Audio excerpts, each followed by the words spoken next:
Hello students, welcome to Vaghela study channel. મિત્રો, વાઘેલા સ્ટડીઝમાં તમારું સ્વાગત છે.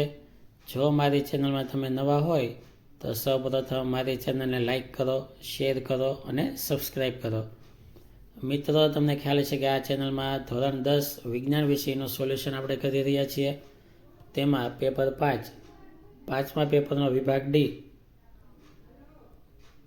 ડીની વાત કરીએ તો વિભાગ ડી 20 માર્કનો હોય છે.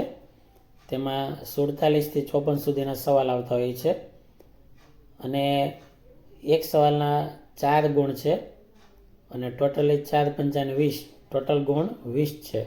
બરાબર. હવે સવાલના જવાબની વાત કરીએ. સવાલ 47મો સવાલ છે, ધોવાના સોડાની બનાવટ અને ઉપયોગ જણાવો. તો આ ધોવાના સોડાની બનાવટ આપેલી છે. જો આવી રીતે બેકિંગ સોડાને ગરમ કરવાથી સોડિયમ કાર્બોનેટ બને છે. આ એનું સમીકરણ છે. પછી આ સોડિયમ કાર્બોનેટનું પુનઃ સ્ફટિકીકરણ કરવાથી ધોવાનો સોડા બને છે. હવે તેના ઉપયોગો: કાચ અને સાબુના ઉત્પાદનમાં, પાણીની સ્થાયી કઠિનતા દૂર કરવા અને કાગળ અને કાપડ ઉદ્યોગમાં.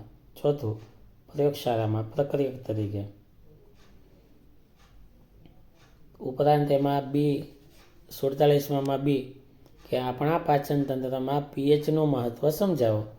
તો પાચન તંત્રમાં પીએચનું મહત્વ કેટલું છે? તો આપણા પાચન તંત્રમાં હાઇડ્રોક્લોરિક એસિડ હોય છે. તેની પીએચ 1 થી 3ની વચ્ચે હોય છે કે જે આપણા શરીરમાં એસિડિક માધ્યમ તૈયાર કરે છે. આ જઠરને નુકસાન થતું નથી. પીએચના આટલા ઓછા મૂલ્ય જઠરમાં પેપ્સિન નામનો ઉત્સેચક સક્રિય બને છે, જે ખોરાકમાંના પ્રોટીનનું પાચન કરે છે. અપચાદના જઠરમાં વધુ માત્રામાં જો એસિડ ઉત્પન્ન થાય તો જઠરમાં દર્દ અને બળતરા થાય છે, જેને એસિડિટી કહે છે. એસિડિટી દૂર કરવા માટે એન્ટાસિડ વપરાય છે. તો આવી રીતે પીએચનું મહત્વ છે. સવાલ 48મો, એસિડના 4 રાસાયણિક ગુણધર્મો રાસાયણિક સમીકરણ આપી લખો.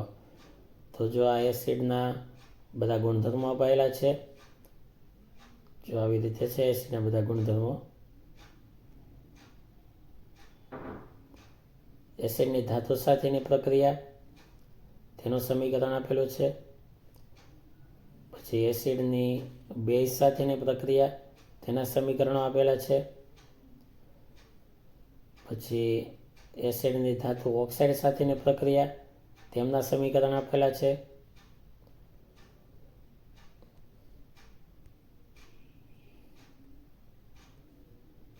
ત્યારબાદ સવાલ 49મો, સમાનધર્મી શ્રેણી એટલે શું?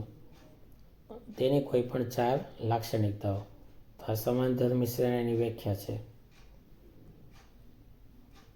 આ અથવા તેની બીજી વ્યાખ્યા છે અને આ તેમની લાક્ષણિકતાઓ છે. જો 4 લાક્ષણિકતાઓ બતાવેલી છે. ત્યારબાદ એમાં બી, ઇથેનોઇક એસિડના ભૌતિક ગુણધર્મો અને ઇથેનોઇક એસિડનો ઉપયોગ. તો જે આ ભૌતિક ગુણધર્મો આપેલા છે અને ઇથેનોઇક એસિડનો આ ઉપયોગ આપેલો છે. ત્યારબાદ સવાલ 50મો, મનુષ્યના પાચન તંત્રની નામ નિર્દેશનવાળી આકૃતિ દોરો. તો આ આકૃતિ છે મનુષ્યના પાચન તંત્રની. આ રીતે બધા નામ આપવાના. ઉપરાંત તેના મુખ્ય અંગોની ટૂંકમાં માહિતી. તો આ તેમના અંગો જે છે તેમની ટૂંકમાં માહિતી, જેમાં મુખથી મળદ્વાર સુધી લંબાયેલી લાંબી નળી પાચન નળી કહેવાય છે. તો આ બધા વિશે પોઈન્ટ વાઇઝ લખાયેલું છે. છેલ્લે નાના તળાવમાંથી નહીં પચેલો ખોરાક મોટા તાળામાં પ્રવેશે છે, ત્યાં માત્ર પાણીનું શોષણ થાય છે. સવાલ 51મો, મનુષ્યનું શ્વસન તંત્ર સમજાવો. તો આકૃતિ દોરવાની કીધી હોય તો દોરવી, નહીંતર નામ લખવાના કે મનુષ્યના શ્વસન તંત્રમાં આટલા અંગો સંકળાયેલા છે. બરાબર. પછી એના વિશે વિગતે લખવાનું. નસખોરા અને નાસિકા માર્ગ, પછી બીજું ગળામાં રહેલા અંગો, એમાં આવે શ્વાસનળી. ત્રીજું ફેફસા, તેમાં વાયુકોષ્ઠો આવે. ઉપરાંત મનુષ્યમાં શ્વાસોચ્છ્વાસ, તો જ્યારે આપણે શ્વાસ અંદર લઈએ ત્યારે પાછળ ઉપર તરફ ખેંચાય અને શ્વાસ પછી આપણે બહાર કાઢીએ, તો આ બંને ક્રિયાઓને શ્વાસોચ્છ્વાસ કહેવામાં આવે. તેમના વિશે આમાં વિગતે સમજાવેલું છે.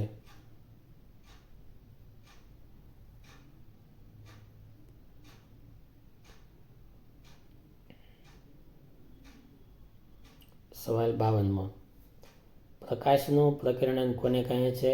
તે કયા પરિબળ પર આધાર રાખે છે અને સ્વચ્છ આકાશમાં વાદળી રંગ કેમ દેખાય છે? તો એનો જવાબ આપેલો છે પહેલાનો. ત્યારબાદ બી છે, બીનો જવાબ આપેલો છે. સવાલ 53માં, તેમાં પણ બે છે, એ અને બી. એક છે વિદ્યુત ફ્યુઝ એટલે શું, તે કેવી રીતે કાર્ય કરે છે? તો વિદ્યુત ફ્યુઝ વિશે સમજૂતી આપેલી છે.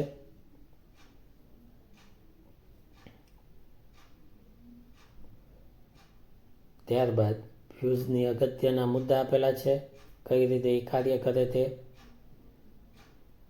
ત્યારબાદ તેનો બી, તેમાં એમ છે કે ઘરેલું વિદ્યુત પરિપથોમાં ઓવરલોડિંગ નિવારવા માટે કઈ સાવધાની રાખવી જોઈએ? તો આટલી સાવધાની રાખવી જોઈએ. આ બધી સાવધાનીના પોઈન્ટ આપેલા છે. પહેલો પોઈન્ટ, બીજો પોઈન્ટ, પછી ત્રીજો, ચોથો, પાંચમો અને છઠ્ઠો. આ 6 પોઈન્ટની સાવધાની રાખવી જોઈએ. સાત પોઈન્ટ આપેલા છે. ત્યારબાદ 54મો સવાલ, ઓઝોન એટલે શું? તે નિવસન તંત્રને કેવી રીતે અસર પહોંચાડે છે? તો તેમાં આ ઓઝોન સ્તર વિશે સમજૂતી આપેલી છે. ત્યારબાદ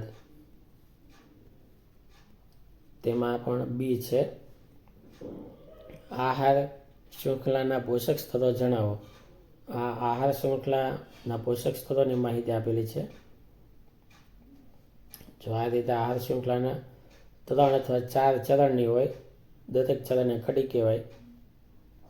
આ રીતે પોષક સ્તર આપેલા છે. મોટા માંસાહારી એ ચોથા પોષક સ્તરમાં આવશે.